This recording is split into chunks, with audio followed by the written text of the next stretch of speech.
Hi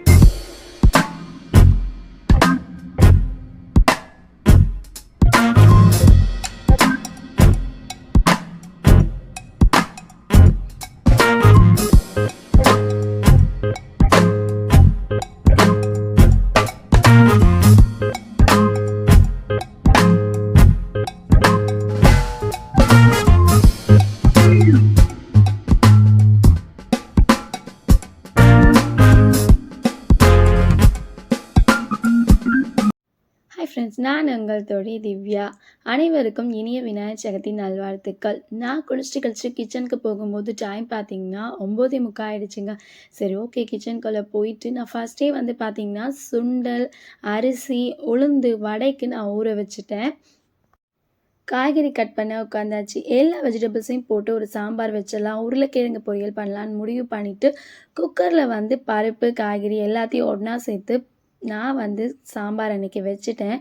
சின்ன பிள்ளையா இருக்கும் போதெல்லாம் பார்த்தீங்கன்னா அம்மா வந்து இந்த மாதிரி பரபரப்பாக வந்து சமையல் பண்ணிகிட்ருப்பாங்க. நான் வந்து பிள்ளையாரை வந்து வாங்கிட்டு வர்றது, எனக்கு விவரம் தெரிஞ்ச நாள்லேருந்து நாங்கள் மண் பிள்ளையார் அம்மா வீட்டில் வாங்குவாங்க, அதை போய் வாங்கிட்டு வர்றது, அந்த மாதிரி ஒர்க்ஸ் தான் பார்த்துட்ருப்போம். இப்போ நம்மளே கொஞ்சம் பரபரப்பாக செஞ்சிட்ருக்கோம். இதுதானோ பொறுப்பு அப்படின்னு சொல்லி நினச்சிக்கிட்டேன். இந்த பக்கம் பார்த்தீங்கன்னா உருளைக்கிழங்கு பொரியல் ரெடி ஆகிட்டுருக்கு, சாதம் ரெடி ஆகிட்டுருக்கு, சாம்பார் ரெடிட்டுருக்கு.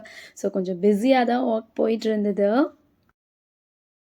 அன்றைக்கி வந்து பார்த்திங்கன்னா நான் பாசிப்பருப்பு பாயசம் தான் வைக்கலான்னு முடிவு பண்ணியாச்சு. மாமாவுக்கு பாசிப்பருப்பு பாயசம்னா ரொம்ப பிடிக்கும், எனக்குமே பிடிக்கும்.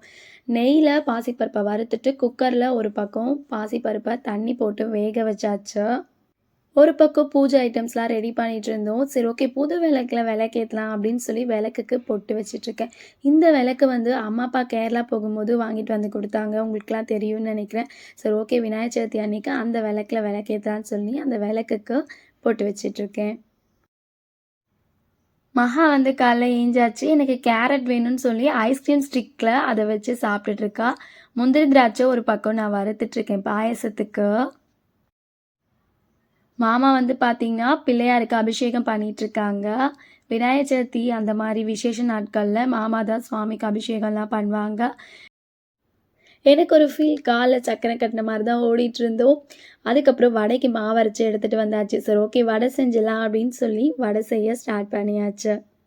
கல்யாண புதுசுலாம் பார்த்தீங்கன்னா வடைன்ற ஒன்று எனக்கு வராது, போண்டா தான் போடுவேன். ஃபஸ்ட்டு எண்ணெய் சூடாகவே வடை போட்டாச்சு, அது போய் அடியில் ஒட்டிக்கிச்சு. Practice make a man perfect அப்படின்னு சொல்லுவாங்க. செய்ய செய்ய கற்றுக்கிட்டாச்சு. இன்றைக்கி வடை வந்து நான் நல்லாவே செய்வேன். ஆனால் அப்போ கூட வந்து பார்த்திங்கன்னா கற்றுக்கலாம் தான் மாமா சொல்லுவாங்க. அணிலில் வந்து பார்த்திங்கன்னா அன்றைக்கி அணில் மாவில் தான் நான் கொழுக்கட்டை செஞ்சேன்.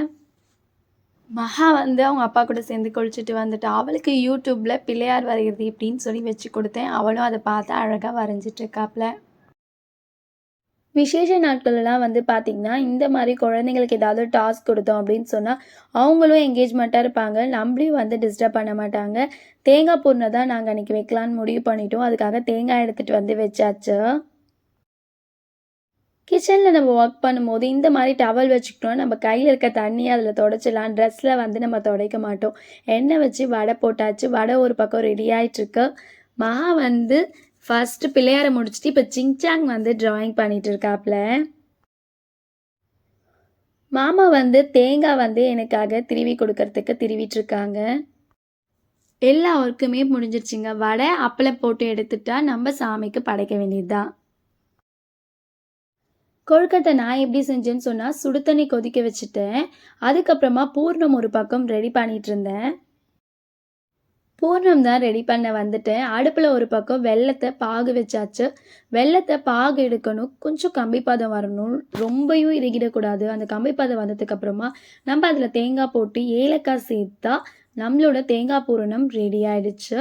அம்மா வந்து எள்ளு பூர்ணம் செய்வாங்க, மாமாவுக்கு தேங்காய் பூர்ணம் பிடிக்கும், அதனால் நாங்கள் தேங்காய் பூர்ணம் செஞ்சோம். கொழுக்கட்டைக்கு மாவு வந்து நாங்கள் எடுத்துகிட்டு வந்துட்டோம். கொழுக்கட்டை வந்து பார்த்திங்கன்னா 2 பேர் இருந்தால் தான் செய்ய முடியும். நாங்கள் 2 பேரும் தான் சேர்ந்து செஞ்சோம். சின்ன பிள்ளைலாம் வந்து பார்த்திங்கன்னா நானும் கொழுக்கட்டை செய்யும் போது போய் உட்காந்துட்டு நானும் பிடிப்பேன் அப்படின்னு சொல்கிற ஞாபகம். இன்றைக்கி வந்து நம்ம தான் எல்லா ஒர்க்குமே செஞ்சாகணும். அதாவது மிஸ்ஸஸ் ஆனந்தன் சொல்லிட்டா பொறுப்பு தானாகவே வந்துடும் அப்படின்னு சொல்லி நினைக்கிறேன். கொழுக்கட்டை மாவும் ரெடி ஆகிடுச்சு. இந்த பக்கம் வந்து பூர்ணம் ரெடியாக இருக்குது. நாங்கள் வந்து கொழுக்கட்டை பிடிக்கிறதுக்கு தயாராகிட்டோம். மகா வந்து பார்த்தீங்கன்னா, "நானும் பிடிக்கிறேம்மா" அப்படின்னு சொல்லி கேட்டா, சரி ஓகே மகா பிடிக்கலாம் அப்படின்னு சொல்லிட்டு ஹேண்ட் வாஷ் பண்ணிட்டு வான்னு சொல்லி, மகாவும் அவ வந்து கொழுக்கட்டை பிடிச்சா. நாங்க எல்லாருமே சேர்ந்து கொழுக்கட்டை மேக் பண்ணோம். நான் வந்து பர்ட்டிகுலர்லி மோதகம் ட்ரை பண்ணேன். நல்லா வந்துச்சு கொழுக்கட்டை.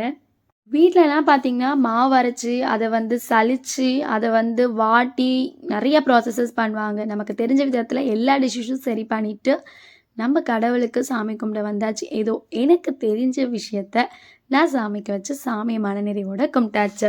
அப்படியே நாங்க ஈவினிங் வந்து பார்த்தீங்கன்னா, எங்க மாமா வீட்டுக்கு போலான்னு முடிவு பண்ணி, பக்கத்தில நியர்பை இருக்கக்கூடிய எங்க மாமா வீட்டுக்கு போறோம். அங்க கோவிலுக்கு போயிட்டு, எல்லாரையும் ஃபேமிலியா மீட்டப் பண்ணிட்டு, ஜாலியா அங்க எங்க மாமா பசங்கலாம் இருப்பாங்க. எல்லாரும் ஒண்ணா சேர்ந்து விளையாடிட்டு, அன்னி டேவ நாங்க இது எங்க மாமா வீட்ல எனக்கு எங்க மாமி குடுத்த கிஃப்ட். மனசுல சந்தோஷத்தோட இந்த விளாக நான் முடிக்கிறேன்.